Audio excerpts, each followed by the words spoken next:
Good morning. The Monday after Storm Owen, which is on Friday. Luckily no damage done here. The winds weren't crazy strong, but we didn't even lose power. Very few trees down. Thank God.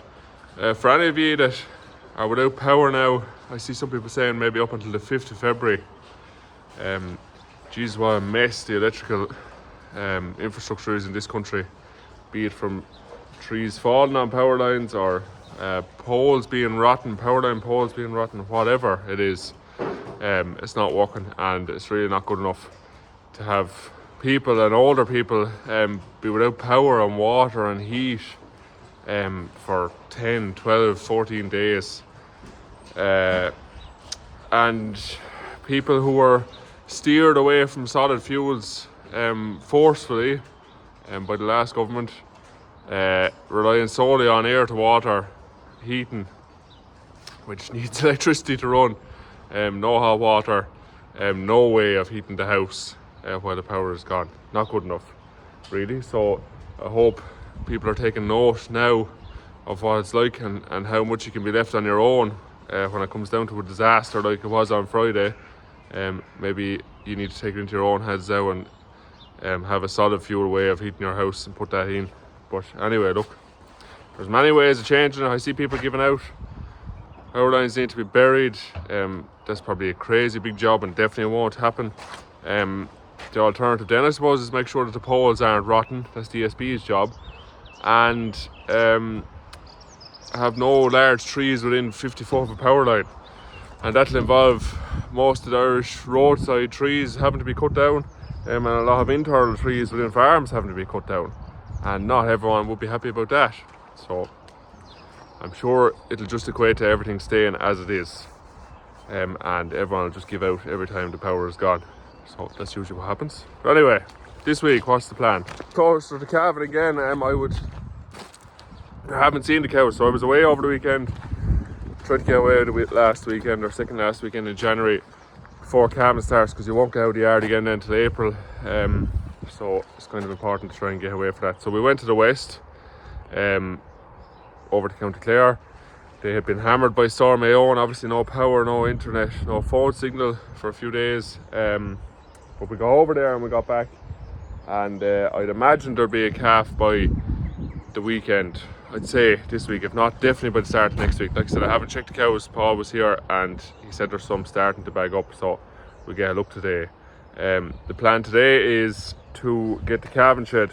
We've two cleaned out and bedded and done. You saw that in a recent video. But we want to get one at home now cleaned out today.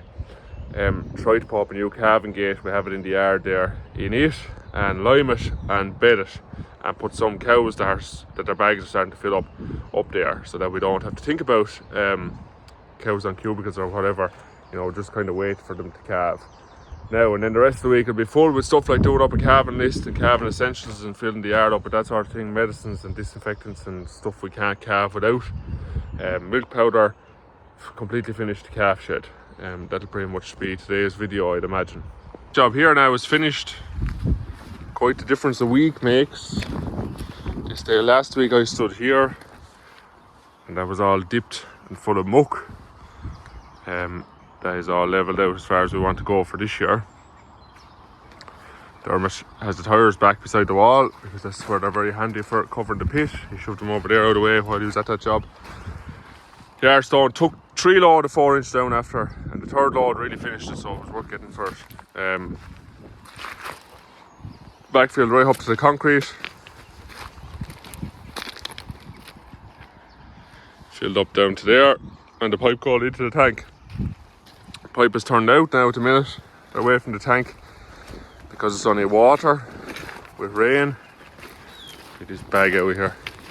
But you can see how easy that is now. That's clean water now coming out. When the silage then is up in the front of the silage pit, you can see the pit's nearly gone, but when the silage is up in the front of the silage pit, then it's just a matter of turning this pipe back into the tank and you're catching all your effluent. So that's exactly what we wanted. And now it's concrete in, so any amount of traffic can drive in and out here when it comes to feeding or emptying that slurry tank. Super job by Dermot there, done in 2 days, you might as well say, even less probably, but 2 days roughly. So fair play to him. You have a bad silage there beside the wall. I'm not too sure what happened. But you can see here where the wall was took out, the concrete was put in here to keep the effluent from the pit, make sure it stayed on this side of the yard.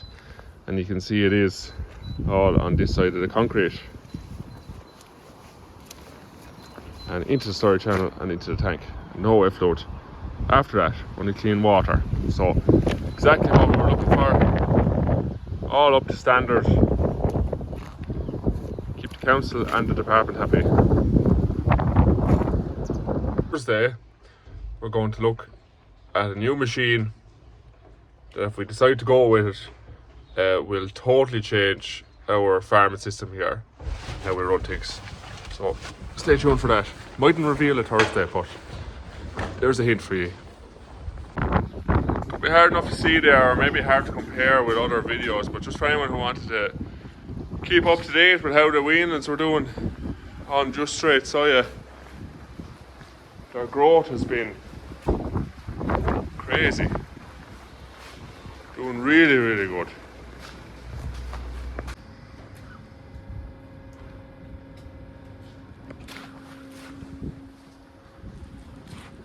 Oh, that's the calving shed we want to get cleaned out. The bulk of the calving happens in that shed. It's the busiest shed on the yard during the spring.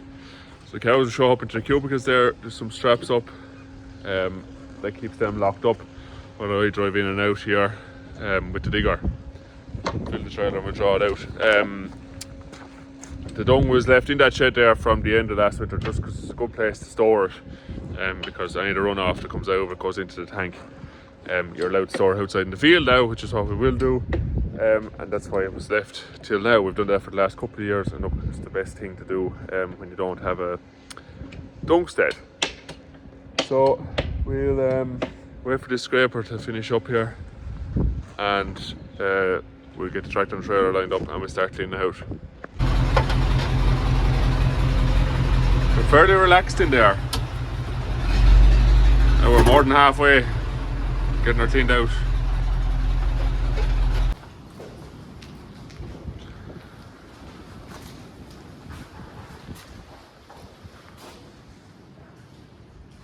So we're just going to fit a new calving gate here. This is the new one. We actually bought this last year towards the middle of the season. Thought we wanted it, but ended up not using it. But we're going to change it out now. It's a Condon one.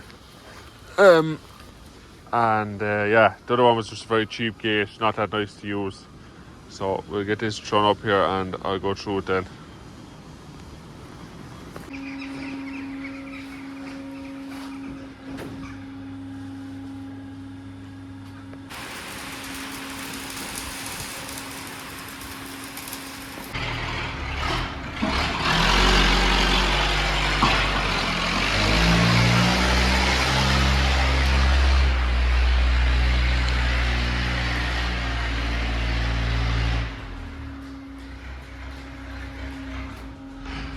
So Paul got this line this morning.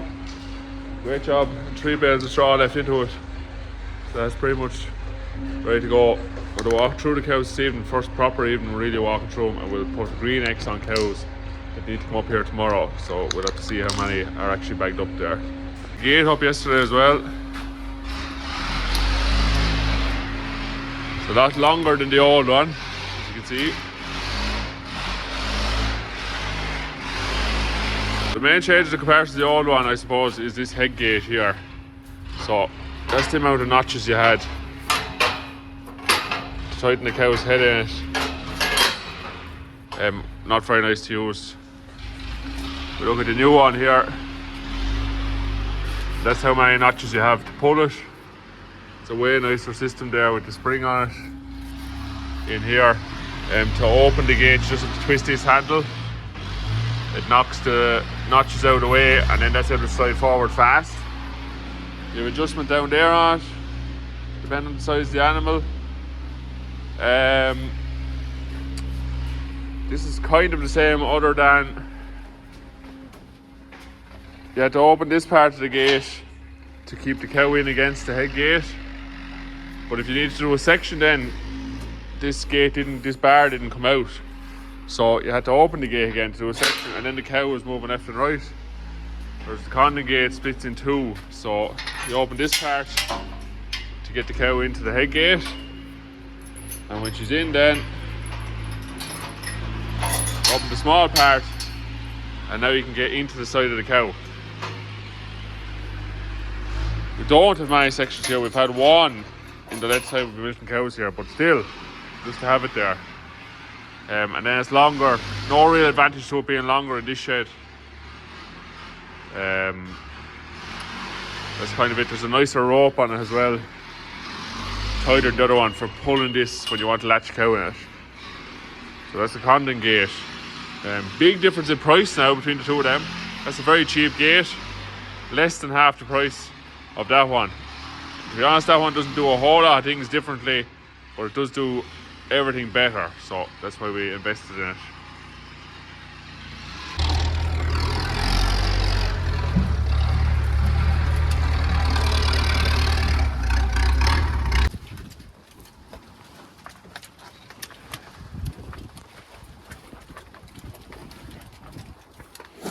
Alright, pit.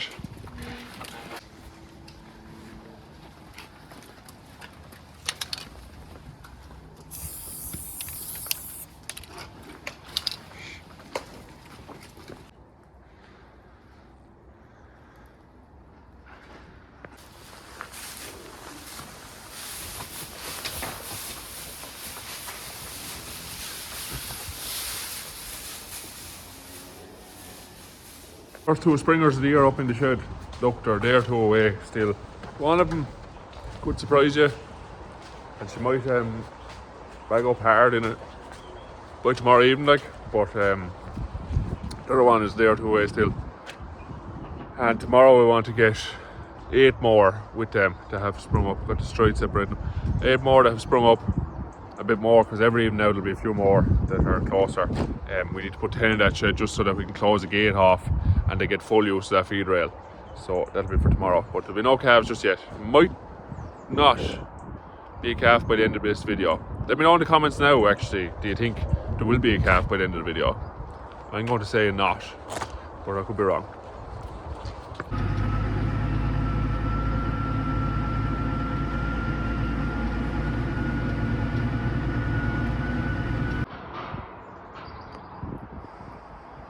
So our milk powder has arrived, as you can see, behind us, and it's a big change for us this year. It's trans formula. We've never used this before. Sending out the wind here. Yeah, so we've pretty much changed how we rear calves almost every year since we started calving, and we have yet to get it right, is the bottom line. We do a good job here. Kelly and Elaine do a super job on calves, and we try to tick all the boxes we can, but there is room for change every year, purely because we have a scour outbreak always. So crypto for the first few years was the issue, and then rotavirus. We don't vaccinate for either. There's a new vaccine for crypto, and we don't vaccinate for rotavirus either, and I'll explain all that now. So we don't feed transition milk here to any calves, beef or dairy. All calves are stomach tubed here. 3 litres of colostrum within the first definitely 4 hours would be a good average, because there's someone around here all the time, day and night, keeping an eye on calves and cows calving. 3 litres of colostrum tested for quality before it's used, and only from selected dams. But there's no transition milk fed here. Used to feed it. Used to feed all whole milk here to calves from day one, and moved away from it from a disease risk point of view. The main one would always be Johne's disease risk, but there's other diseases which can be carried in milk and given to calves as well. It's milk that's not pasteurised. They pasteurize an awful lot of milk, whole milk, in Europe, to do away with diseases which are carried in milk and can be transferred to calves, but that's not something that we were going to invest in here. So it's 3 litres of colostrum and straight onto milk powder here. We have been using the milk powder brand from the year, so we milked the first 3 years of milk, it was whole milk here. Year 4 we went on to milk powder, and we've been doing 2 years of milk powder now, last year and the year before. Straight milk powder straight after colostrum, and that's the reason we don't vaccinate for rotavirus, because if you have a rotavirus outbreak after you've vaccinated for rotavirus, the vaccine company will not stand over the vaccine, because the antibodies, yes, are transferred in colostrum, the first feed, but you also need, if you read the fine print, to feed transition milk to get all the antibodies into the cow, and we don't feed that. So it is pointless wasting the money on the rotavirus vaccine when we can't feed transition milk. So to get around the crypto issue, we started using Halicure, which is basically a disinfectant that you give the calves for 7 days, first 7 days of their life, and it wipes out the crypto sporidium parasite completely. But it's unbelievably hard on calves. You will have blood in the calves' feces. They'll go off their milk. The women here call it Halicure tummy around day 3 or 4. And yes, you'll have zero crypto, but it definitely does some damage to calves, and probably lets in the rotavirus and gives the rotavirus a chance to take hold. So we have had no crypto scour here since we started using Halicure at all when we test the scour, but we do get rotavirus scour. Mortality is always low in the calves here. Like I said, the women do a really good job, but we feed another additive along with the Halicure, and that was precision microbes for a few years, worked really well, and last year we moved over to milkshake with Seaguard. So that's the green bucket milkshakes, and we were adding that to the milk powder, and that really helped calves that had rotavirus scour. It was super stuff, fantastic, really good. But the problem with both of those products is the cost. Halicure was costing in around €2,500 a year here, because every calf got it, and the milkshake with Seaguard or the precision microbes would work out the same again on top of that, on top of your milk powder that you buy. Very expensive, and we still had scouring calves. No crypto scour, but we still did have rotavirus scour, and we feel like the calves could be doing better, even though we're spending all this money. So we've made another massive change this year, and that has changed the milk powder. And that's where this stuff behind me comes in, Transformula. This is a replacement for transition milk. It's the closest milk powder you can get to transition milk, cow's milk. Expensive, about €15 a bag dearer than your standard milk powder, which is a lot. However, we're told, and we're going to cut out the use of Halicure completely and milkshake with Seaguard completely.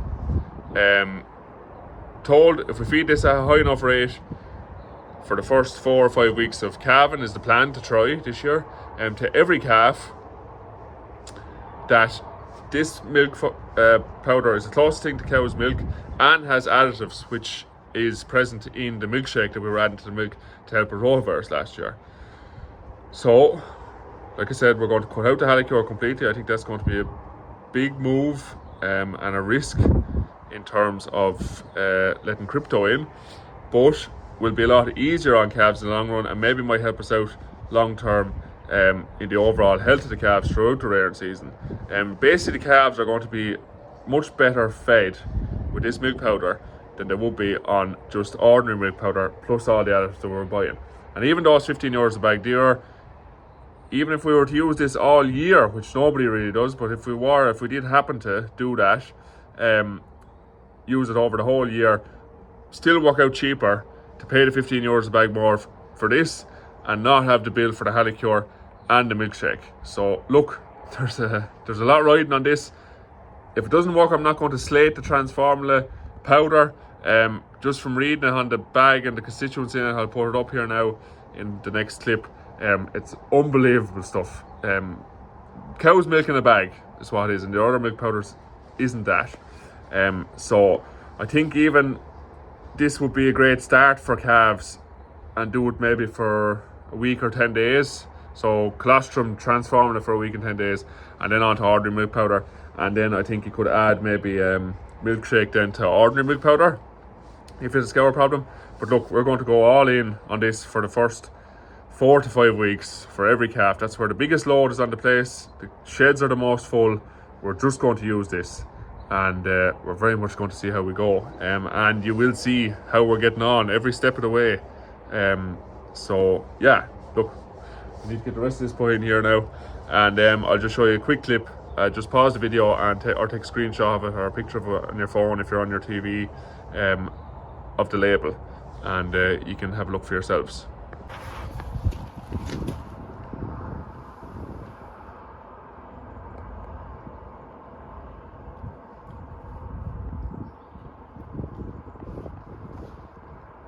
Now it's Thursday morning. Started a bit earlier this morning because today we're going to look at a new piece of equipment. Like I said at the start of the video, that may or may not be coming. So I also said at the start I didn't know whether I was going to reveal it today or not, and I'm not going to. You'll have to wait and see when it comes, or if it comes. But let me know in the comments there now, what do you think it's going to be if it comes? And anyone who doesn't know me and gets guesses correct, I'll send you a free hat. So get in the comments, let me know, put in your guesses. Now, Thursday evening, we were away, saw the machine. Very impressed with what it does and how well it does it. So I'm going to say, just have to wait and see now. It's still not guaranteed it's going to come, but you'll have to wait and see if it does. If it does, it'll be a big change. That's all the remains of our pit. Pretty much over and out for another year. So there's a pile of tyres. You know when you be at this and you're in a hurry sometime, and you just say, I'll push the tyres over here for Hannes and I'll pick them up someday. Well, that someday has came, and now they have to be taken out of there. Take tyres off and the bit of plastic that's left on it, and there's probably 2 more feeds, I'd say, left in it. Great to be able to drive over this concrete again. Tyres need to go to there because that's the handiest place for covering the pit with them. And yeah, take the cover off, and there'll probably be 2 more feedings to be got out of it, and then it's on to bales up here, which there are lots of bales here, and you can just see out there another big stack of bales out there.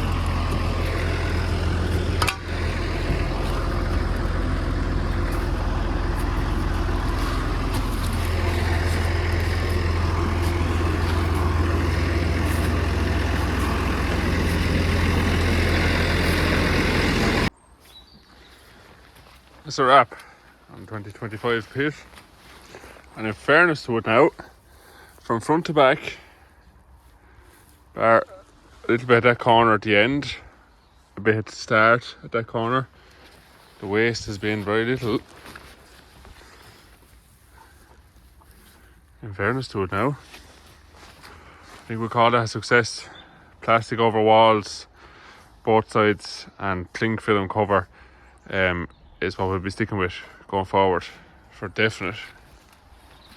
Just for bits of waste around the walls here, right? So there was a bit at the back, and it went as far as there. That far corner at the back, and the 2 front corners. If anyone has any tips for how we can reduce that, if we get rid of that, we'd be laughing. We'd be a pit with no waste, but maybe that's impossible.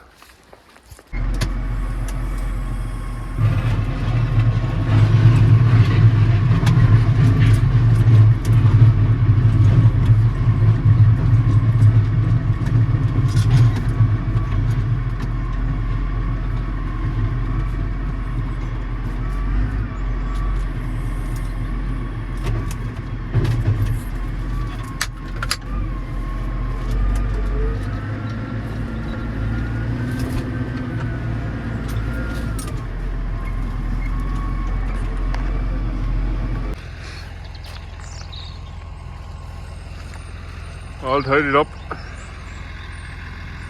Have that done.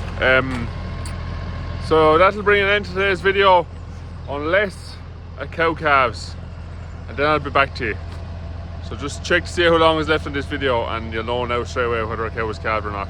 But if not, please remember to subscribe if you haven't already. Thanks very much for watching the video, hit the like button if you liked it at any point during the video, and we're back to you with more funny games next week.